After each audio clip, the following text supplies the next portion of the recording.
Hello everybody, Richard Owen here at Owen Automotive, and today we're going to look at the braking system on my 1967 Jaguar E-Type. Here's the brake master cylinder with the air valve missing. Don't have much hope for this old unit, but let's see when we get it open and have a look at the bores. There's the clutch master right next to it as well. Have a look at that. Another thing I got to worry about are the wheel cylinders. There's an old Dunlop original down there. Got to get those out. Take the pistons out of there and see what those look like. They probably need replacing, but let's see, let's find out.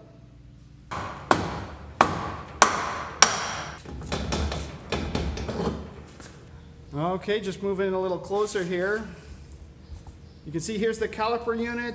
It has two calipers, one on each side. They basically press on the pads, stops the rotor from going around. Just gonna take them out, have to remove a little cap here. Pads come out, calipers come out. Show you what that looks like. Just gonna try to loosen the pads here while it's on the car. Put some, come in here with a pry tool.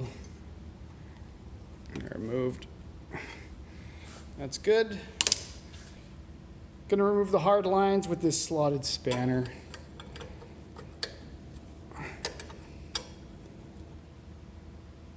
Just got a way to capture the nasty brake fluid that's going to come out here.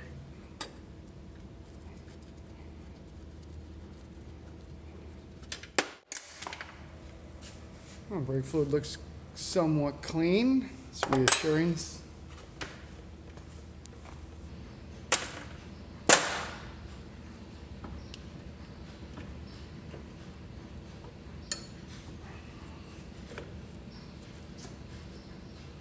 Okay, here we are. You can see a pad, pretty healthy pad. But the pad's attached to the piston, and we're gonna have to draw that out hydraulically. I'll show you how that's done. Okay, my dad has this really handy hydraulic system that can just attach to the bench. That'll let us put hydraulic pressure on the other side of the piston and withdraw it. First thing I do is just remove the pad that we loosened up. There it is. You can see it just kind of goes in that channel. So first things first, I'm going to put the caliper on the line here. So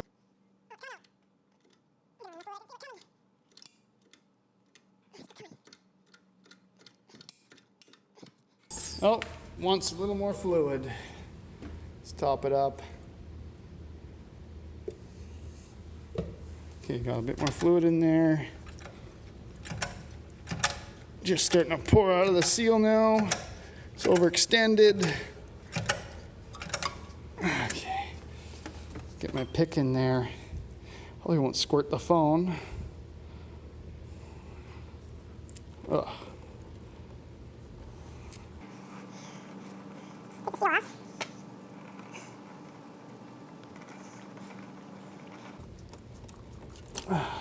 There we are. So what do we see? Right away, this thing's rusted and nasty. Just look inside the bore there. There's all that corrosion.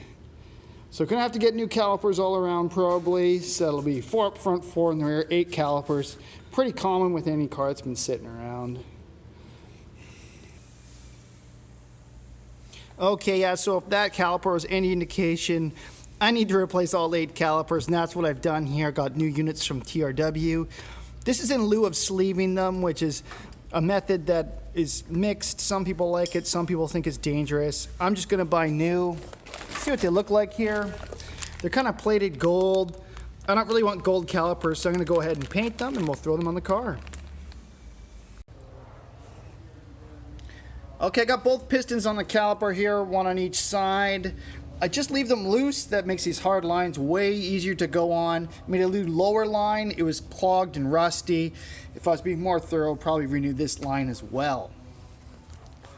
So my friend Tom, he had some old Pbr brake pads for these, which is great because I wasn't going to put the originals back in. I think this company has been bought out by Bosch, but I'm not quite sure. Their factory in Australia produces some amazing brake parts. Here's what the brick looks like. There's 4 pads in there. I don't think I'm going to put any anti-seize on these. They don't have a metal plate like the originals. I'm just going to slide them in. You can see it says contains no asbestos, so that's nice. Ooh, don't fit quite as easily. Okay, just shaved a little off the top and the bottom. Gonna try to get it on the pin on the caliper there. There we are, awesome. Okay, I think the best way to deal with all these hydraulic systems is just take out the whole pedal box, so here it goes. Oh, movement.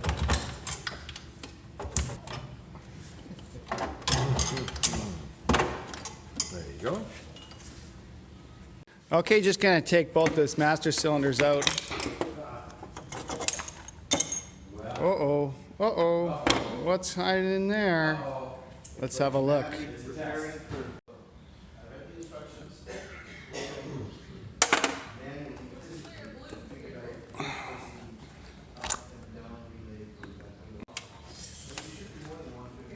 Okay, there's a clip I gotta get off right here, so we'll do that.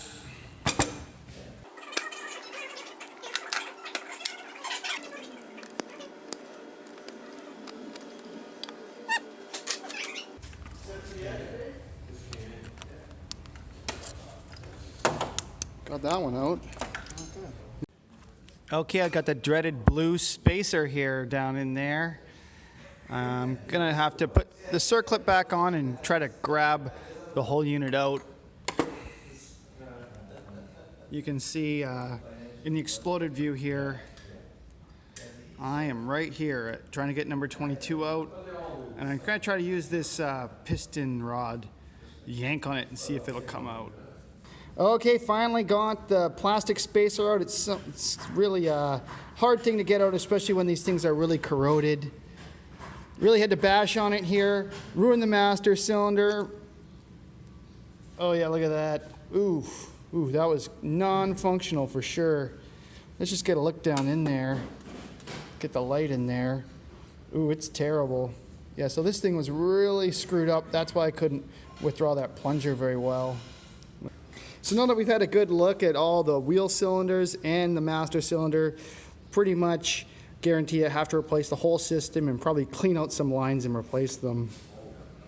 Yeah, I've been cleaning out all the brake lines, and this one's been really difficult. You can see that there was something moving around in there, and air was still flowing through and I could still run cleaner through, but this thing I just noticed was in there, and I've been working it, and finally I got it. Let's see what it is. I'd like to get it all, hopefully. Okay, there it is. That looks like there might be more in there. Yeah, but this is the kind of stuff I need to get out of these lines if I want to have good brakes.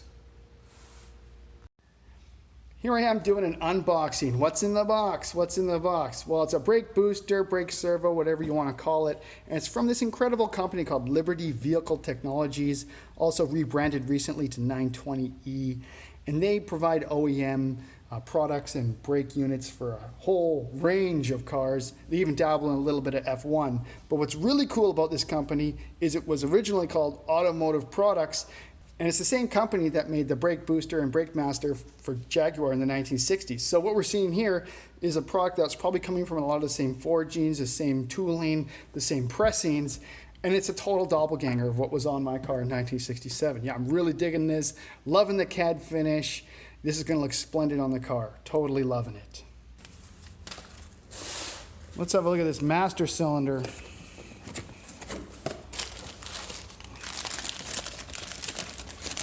Okay, has the fittings. Oh, that'll look really nice on there. One trick is getting this vacuum line on before you put it on the car. It's kind of difficult underneath here.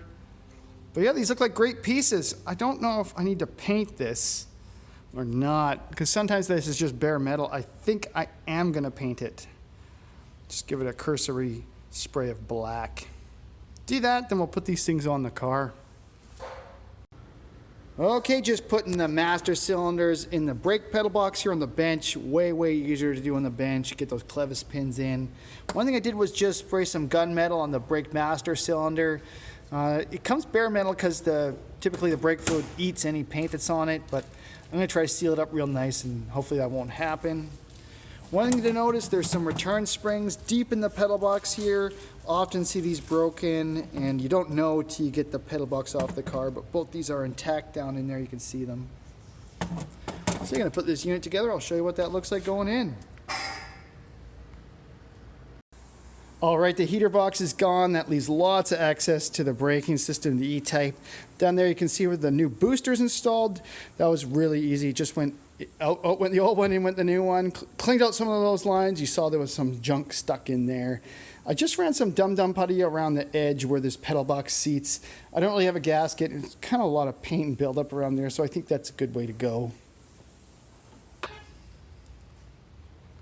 Look at that, got the pedal box in, there's the master cylinders installed with the hard lines, really loving that.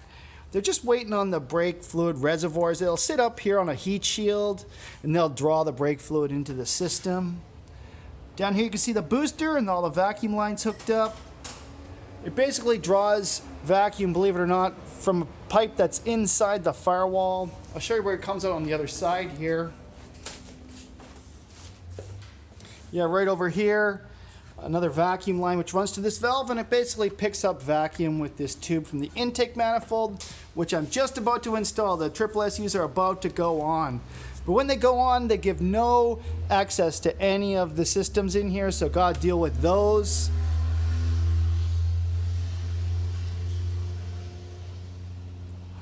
One of the things I really like to get ready is the stainless steel coolant tube. It has some brackets. It's really good to get this installed before the SSUs. Get the starter all done, get the clutch line all done. And yeah, it looks like I'm ready to put on the SSU, so let's get them on.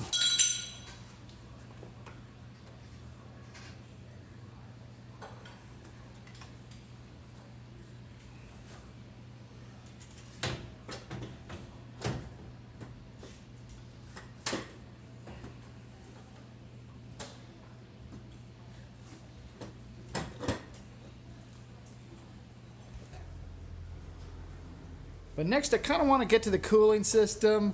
The radiator will sit down on this cross member right here. It'll kind of block access to this whole area. So I want to address a few things before I cover it up and make it a really tight workspace. One is these steering rack boots. They're old, original, and cracked. So gotta deal with those.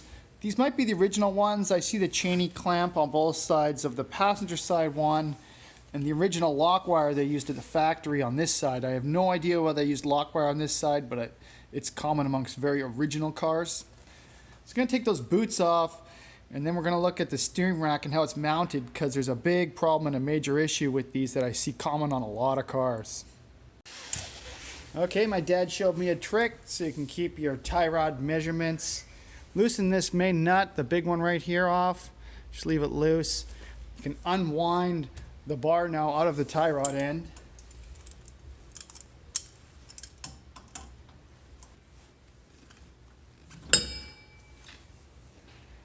All right, so it's withdrawn completely.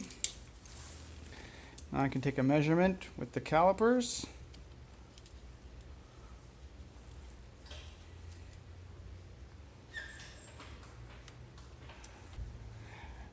Now we can take the nut off and keep our alignment right where it was. Okay, just cleaned up in and around that steering rack boot. Pretty easy job. But what this lets me show you is if you look at the steering rack mount right here and right here, you see a bolt. See a bolt hiding down in there. But right here, nothing. And that's because the person that put this steering rack mount on had no idea what they were doing. And I see this all the time with enthusiast level restorations, is some detail differences that make a lot of difference when it comes to safety. I'll show you what I mean. Okay, just have everybody here on top of the steering rack mount. You can see this small piece of vulcanized rubber, and that's the mount that holds the steering rack on the car. You can see a little bit of movement here. You see how much it moves? That's on purpose. Some of the older mounts are a little softer than these newer ones, are much harder. But in case of something happens, hit a heavy bump or whatnot, this rubber could let go, and you need the safety bolt to catch it if it does. And that goes in that hole down here that I was showing everybody earlier. So yeah, we'll get a bolt prepared, make some distance tubes, and I'll show you what that looks like. All right, here's what was missing from the equation. We got a 3-inch long 5/16 bolt with a spacer I made up and a big, thick, strong washer. That's gonna go in that bottom hole. And in case anything up here happens, this will hopefully hold it until it can be repaired properly. All right, got that safety bolt down there, real happy about that. If I move over here really, really tight, you can see that distance tube. It just pushes out that washer so it's not actually touching the steering rack mount at all. And this is handy because what it's going to do is limit the movement in extreme situations of the mount, help it out, and also really provide that stability in case that rubber shears completely.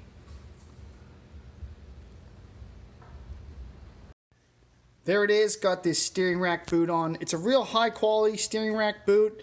It comes from a company called Bilstein. You see the part number there. My friend Malcolm got me onto these. And it's a high quality unit, and that's really nice because in the wholesale market, there's some real plasticky units out there that don't last very long, and I want these to last another 40 years like the originals did.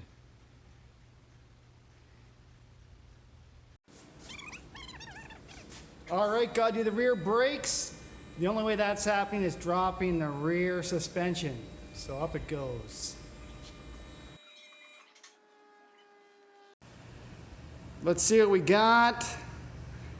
This thing isn't held on by too many points. Got the radius arm here. Got to take out the main bolt in the middle of that bushing. My dad says this is probably original lock wire, so it's never been off the car. Just sneak way up in there. You can see the rubber V mounts that hold the rear suspension in. So there'll be 2 on each side. And I also have to deal with the sway bar here. Take all that off and we'll drop her down. All right, got the whole rear subframe supported by a jack and a couple jack stands. And now we're gonna lift the car up away from the rear suspension.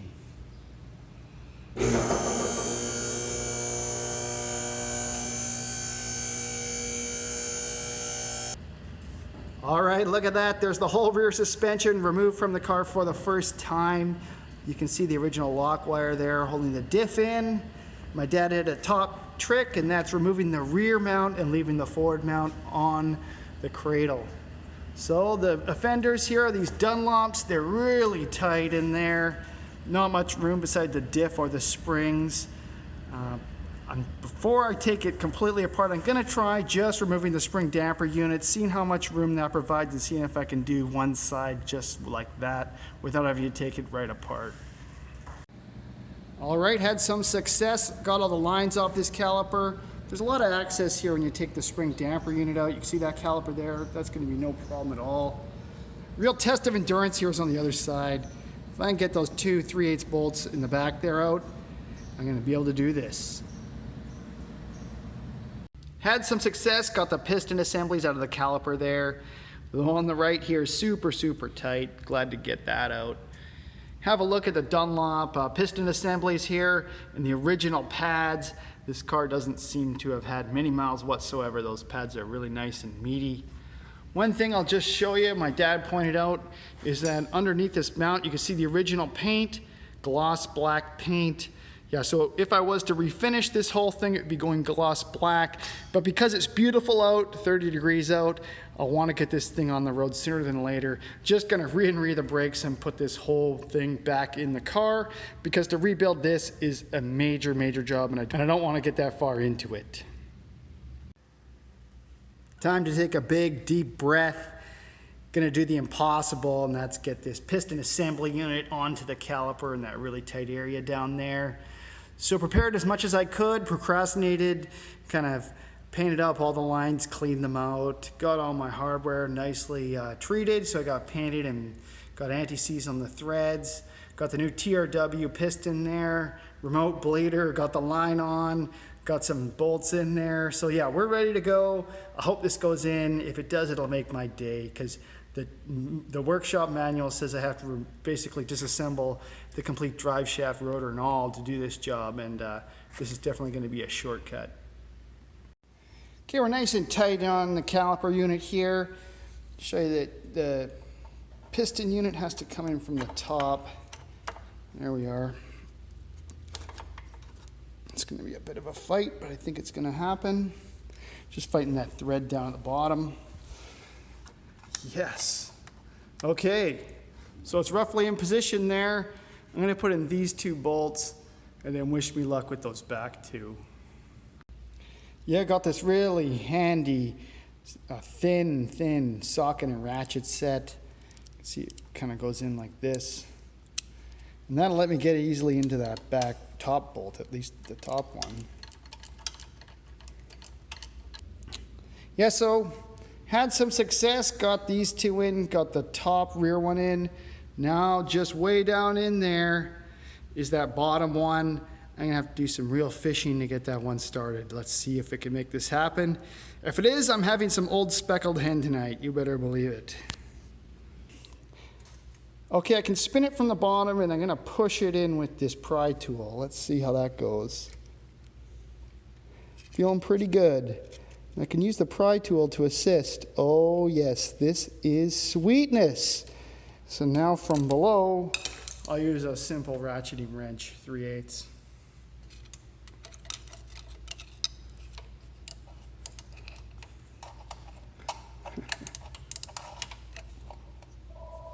Oh, the phone can wait. This is nearly in all the way.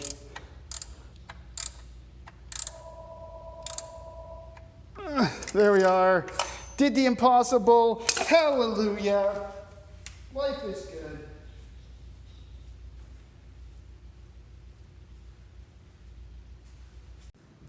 All right, look at that. She's all together. Once I got this piston assembly in, the rest was cakewalk. Just fought the hard lines a little bit, but really no issues. Really happy with the progress getting this thing back together.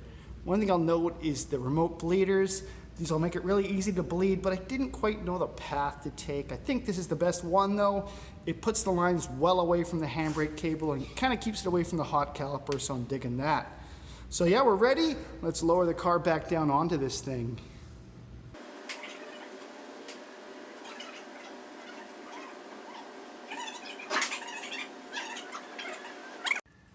All right, look at that. Rear suspension's back in the car. Went in pretty easy, 12 bolts and some little shims in there. No fuss, really got it back in without any drama, which I like. So a couple things I did just before I went back in. One is deal with the drive shaft, took it out, got it balanced.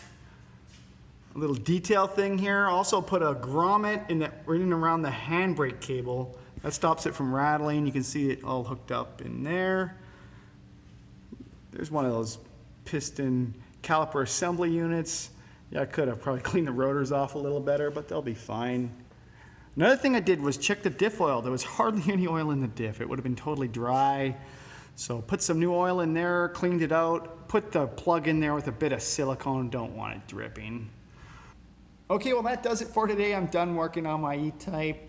This episode's nearly ending. I just want to take a minute and talk about the rear assembly and the suspension unit. It's quite a marvel. I love it. It's a beautiful piece of engineering that must have taken a lot of time and money to develop. I was researching it a little bit, and it was first developed for the E-Type in 1961, and the design kept on getting evolved, and right up until 2006 with the XK8 and Aston Martin DB7. So quite an incredible run for a piece of engineering. And I was thinking about maybe what may have inspired such a neat design, and the only thing I could come up with was a 1959 mini rear suspension, which is way simpler, but kind of the same. How you can drop it out and it has a rear subframe that isolates the suspension. So if you guys have any other ideas where they got inspiration for this design, please let me know in the comments below. So yeah, that does it for this episode. As always, everybody, thanks for watching. If you have any tips, tricks, comments, trade secrets, I love to hear from you guys. Okay, that does it. Thanks for watching. See you later, everybody. Bye-bye.